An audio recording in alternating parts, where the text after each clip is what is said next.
Welcome to our tutorial about the work plane. When we create a new part, a predefined work plane is created. In addition to that, there's a few ways to create a user-defined work plane. Let's begin by selecting Work Plane from the panel bar. I'm going to create a work plane that goes through 3 points.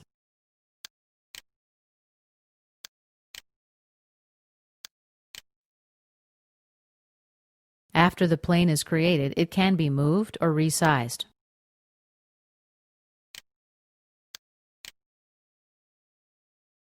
Next to the cursor, the Move or Resize icon appears.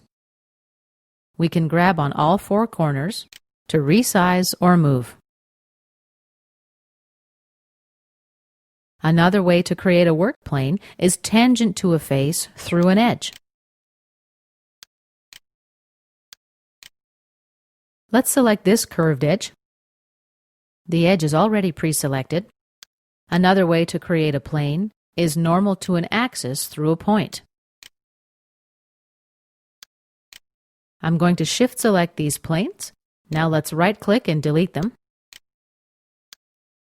And let's shift select these planes, right-click, visible. We can also create work planes through 2 edges.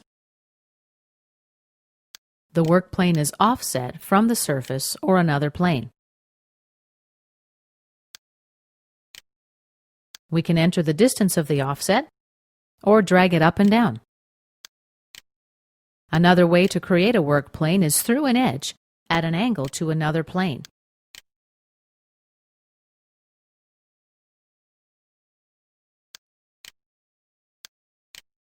We enter the angle value in degrees.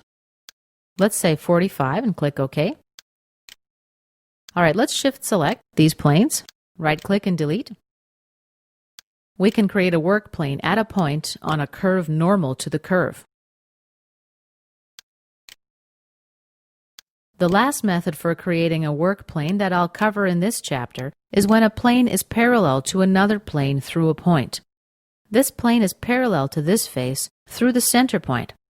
And this concludes our tutorial about creating work planes.